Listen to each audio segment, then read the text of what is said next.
In a land shrouded in darkness and despair, the tower of the sorcerer monarch loomed ominously against the horizon.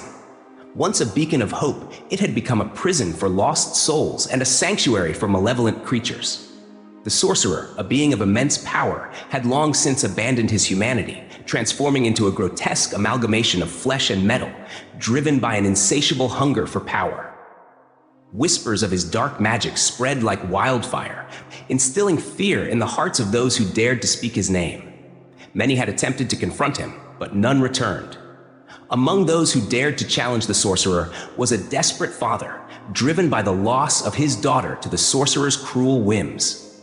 With a heart full of rage and determination, he set forth to reclaim what was lost, unaware of the horrors that awaited him within the tower's cursed walls. I must speak with the sorcerer monarch.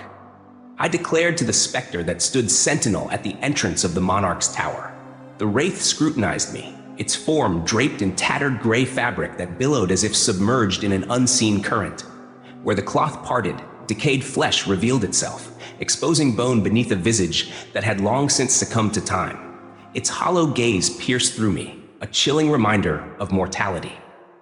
Such beings, remnants of souls bound to the physical realm, could extinguish life with a mere touch. I felt the weight of its presence pressing down upon me. Crossing the threshold of this tower is a death sentence. You would do well to turn back, it intoned, its voice a haunting echo that seemed to resonate from a realm beyond comprehension. I reached into my satchel, my fingers brushing against the wooden effigy I had brought along. With resolve, I withdrew it and extended the crude carving, shaped like a human figure, toward the wraith.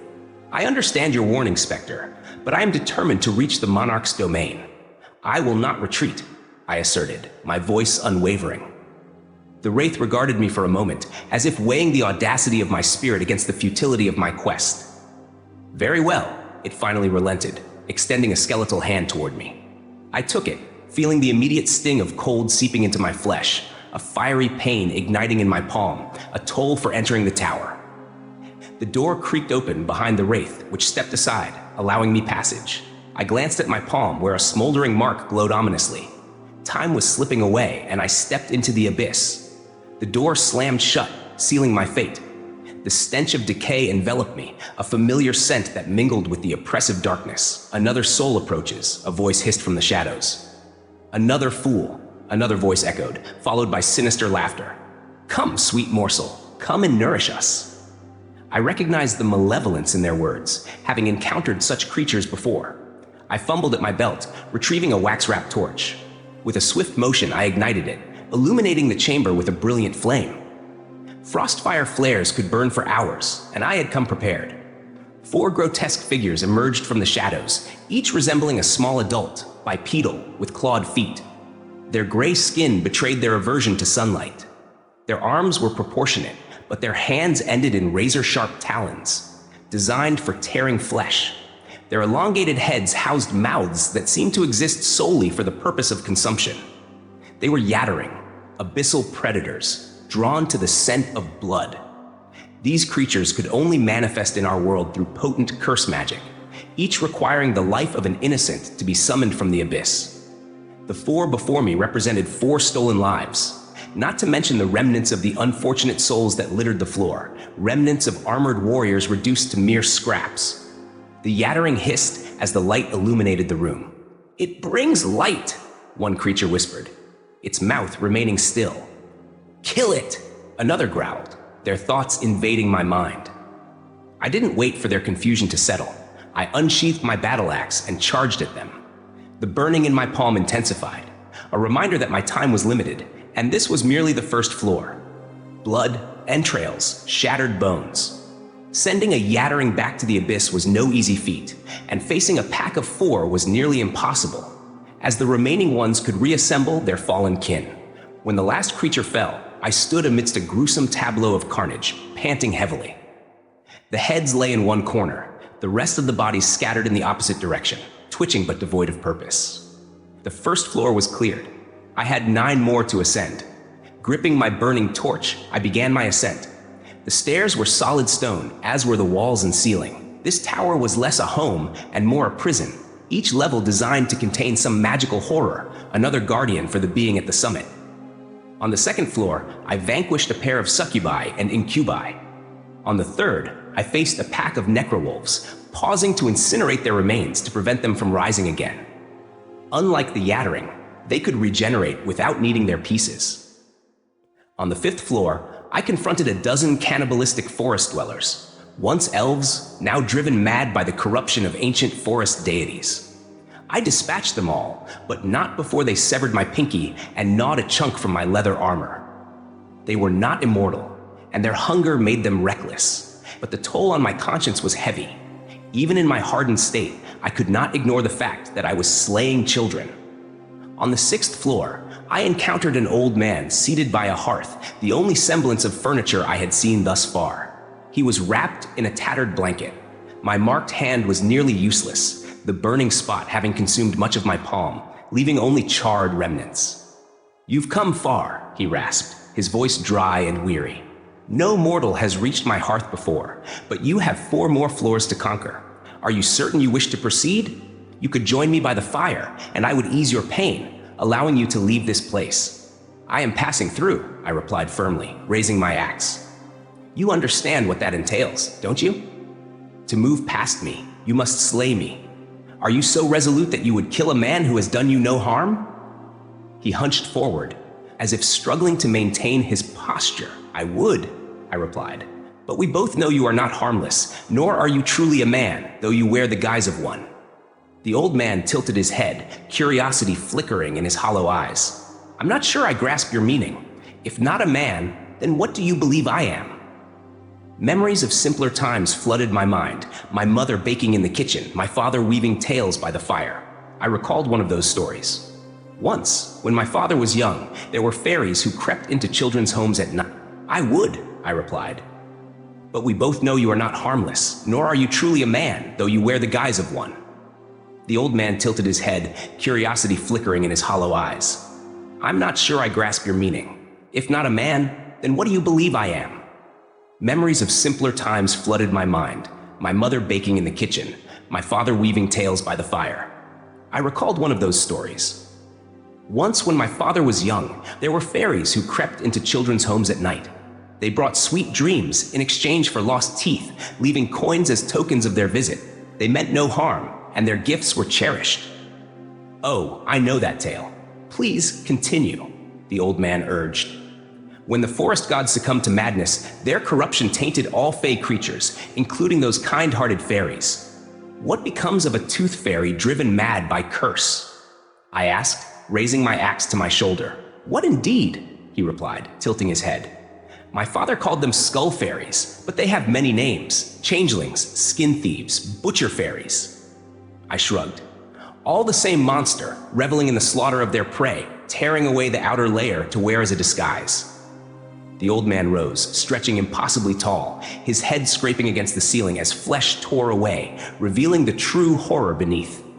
"You should have come to the fire. You would have met a quicker end." The creature that had masqueraded as an old man was insect-like, elongated and grotesque, limbs unfurling from its body as it shed its human facade. Before it could fully transform, I swung my axe, cleaving into its torso. It recoiled, shrieking in agony. I pressed the attack, striking again and again as it flailed with unnatural strength. It attempted to crush me beneath its weight, but I dropped my axe and plunged my hand into the wound I had inflicted, grasping its dark heart and squeezing until it ceased to move. I staggered to my feet, the creature's lifeless form collapsing beside me. My left hand was a charred remnant, but I had cleared the 6th floor. 3 more, I growled, reclaiming my axe. On the 7th floor, I battled a plague griffon, dislocating my shoulder and damaging my armor in the process.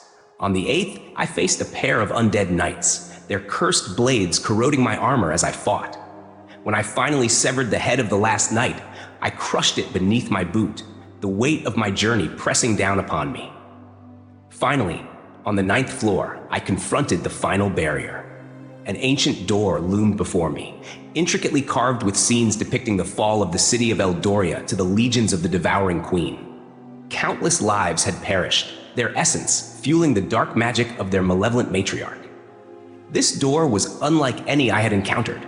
I approached cautiously, examining the seamless carvings that obscured its opening. There were no handles or visible means to grasp it.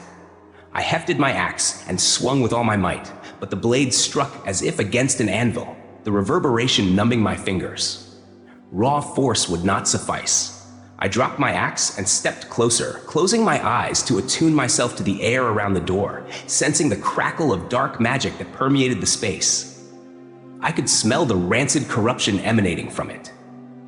This door was more than a mere barrier.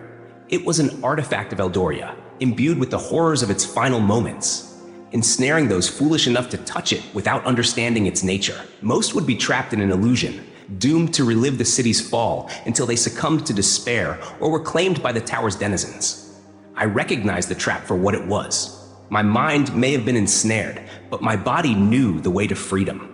Instinctively, I pushed forward, breaking the seal and stepping through the threshold. As I crossed the frame, the vision of Eldoria faded, and I ascended the final stairs into a vast chamber, impossibly expansive for a tower's summit. This was a realm of magic, a manifestation of the sorcerer's will. The entire tower was a part of this, but this floor was where the magic thrummed with the most intensity, a threat unto itself. No one has reached this place before, a voice intoned from the shadows. I turned to face it. I had encountered sorcerers before, but none as formidable as this one. They began as mages, seekers of arcane knowledge, but some lost their way, consumed by an insatiable hunger for power. A human body can only contain so much magic. Most greater magics were tainted by curses, and tapping into them meant battling corruption. Sorcerers discovered a way to transcend this limitation. If the human form was weak, why remain confined to it? The first step in becoming a sorcerer was shedding the human shell. The being before me was a grotesque testament to that transformation. Its head was a jagged mass of rusted metal, articulated jaws filled with sharp teeth. It stood atop a bipedal frame, limbs moving in impossible angles, a fusion of metal, wood, and bone, with patches of stretched human skin. Deep within its frame lay a human heart and brain, shielded from harm. You survived the ascent, mortal. I shall grant you one boon, as is the law of the tower. It seemed to perceive me, despite the absence of eyes. I stepped forward, retrieving the wooden effigy from my pocket and casting it at the sorcerer's feet. One of its limbs extended, grasping the figure and examining it with its three-fingered appendage. This should have been presented to your village elders. It would have earned you a handsome reward. It dropped the figure, crushing it beneath its metallic foot. Yet you return your blessing to the one who bestowed it upon you. Do you seek to offend me? Return my daughter, I demanded, fury igniting within me. Her life was forfeit, the sorcerer replied, unperturbed. I never consented to this. Return her to me. My voice was a low growl. You dwell within my domain, mortal. That is the only agreement required. My magic demands a price. I am merciful, and in exchange for what I require, I leave you with a substantial sum of coin. This has always been the way. If you disapprove of my laws, perhaps you should have chosen a different home. It loomed over me, a towering figure of menace. I had known the sorcerer's realm operated this way. Even when I settled here a decade ago, I understood the risks, but like a fool, I had assumed my family would be spared. I had allowed this evil to flourish, taking no action against it, and now I paid the price. I have earned my boon, I stated firmly. Return my daughter. Your daughter is long gone. Would you have her returned as a wraith? Perhaps I should drag her essence from beyond the veil and bind it to a corpse. Is that your desire? It laughed, a chilling sound. I am a fair being. Make a reasonable request, and I shall grant it. Perhaps you would like the curse of burning lifted from you? It gestured toward my shoulder, where the flames still smoldered. I barely registered its words. A chasm of despair and rage opened within me, threatening to consume me whole. I unfastened my chest plate, yearning to collapse and scream, to unleash my anguish upon the world. The memory of my daughter playing in the garden, her smile a dagger in my heart, twisted deeper. What is it you want? It pressed, impatience creeping into its voice. As my chest plate clattered to the ground, I grasped the pendant around my neck. My father once told me that a man who stands idly by in the face of evil does not deserve to keep that which he loves. He was right. It's easy to forget the wisdom of those who came before when all you desire is peace. You are testing my patience. What is it you seek? It snapped its metallic jaws, frustration evident. "I want you to listen," I replied, my voice steady. "I want you to comprehend the consequences of your actions and what is about to unfold." The sorcerer sighed, retreating into a chair at a desk. "Then speak. Tell me what you believe will happen." My father was a man of many tales, and each tale was a thread woven into the fabric of our identity. All families possess stories, and mine is no exception. I maintained my composure, though inside I was a tempest of chaos, fueled by unquenchable rage. I removed the remaining pauldron from my left arm, letting it fall to the floor. By the time I reached adulthood, most of my father's kin had vanished. Even my mother was gone. He emphasized the importance of learning our heritage, of understanding the weight of our lineage. With that understanding came responsibility. I pulled a small vial from my pocket, the contents a foul liquid. I uncorked it and drank deeply, feeling it ravage my insides, undoing the serums I had taken to blend in as a human. "What are you doing?" the sorcerer asked, suspicion lacing its voice. Magic crackled in the air, the scent of cursed energy thickening as I felt my body transform. My spine elongated, muscles rippling as I grew taller, the pain excruciating. "I should have confronted you when you first entered my lands," I growled, my voice deepening as my human form began to tear away. "Werewolf," the sorcerer cursed, rising in alarm. "I am vigilant against your kind. How did you breach the Wraith's defenses? It would not allow your filth into the tower." "We were once werewolves, but that was long ago. We have transcended those limitations." I laughed darkly, my voice a growl. I stepped through the protective glyphs that flickered around me, dispelling their light as I advanced. "No!" the sorcerer shouted, realizing the truth of my nature. Werewolves were resistant to magic, but I was no mere werewolf. My kind had evolved, bred for power and strength until we broke free from our human captors. Despite our treatment, we had turned against the darkness, joining humanity in the fight against the cursed demons of our world. We were the war cult, and few of us remained. I closed the distance between us, the sorcerer summoning dark magic to defend itself. Undead minions rose from the ground, but I shattered them as they approached. One thrust a rusted sword into my side, but the blade barely penetrated, and I batted it aside, relentless in my pursuit. "Stop," it commanded, desperation creeping into its voice. "I can return your daughter to you." Lies. I had known she was lost when I embarked on this journey. This quest had never truly been about reclaiming her. It was about vengeance. I had fought to suppress the warrior within me, but creatures like me could never truly escape. We fought until our last breath, and loving anyone was always a perilous endeavor. It had been true for my wife, and now my daughter was gone, a bitter reminder that none of us could ever truly escape our fates. The sorcerer unleashed fire and lightning, attempting to bind me with curses, but I shrugged off its magic. I reached it at last, tearing its form apart, crushing its mechanical pieces until I grasped its metal skull, squeezing until the soft flesh within was silenced. The magic of the tower quieted, and I released the remnants of the sorcerer, watching as the realm of magic crumbled around me. I stood amidst the ruins of the tower, the walls crumbling, the structure swaying in the wind. The only remnant of my battle was the broken body of the sorcerer monarch. I threw back my head and howled into the void, a mournful cry for my daughter and the life I had lost. As the dust settled and the echoes of my battle faded into silence, I found myself standing alone in the remnants of the sorcerer's tower. The air was thick with the scent of burnt magic and decay, a testament to the horrors I had faced. I had come seeking vengeance, but what I found was a hollow victory.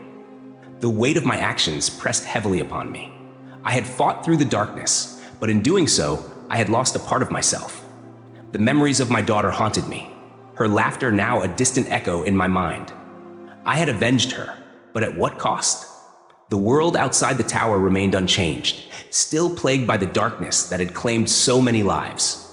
As I stepped through the crumbling doorway, I felt the first rays of dawn breaking on the horizon. The light was a stark contrast to the shadows I had left behind. I knew that my journey was far from over. The battle against the darkness would continue, and I would fight, not just for my daughter, but for all those who had suffered at the hands of evil.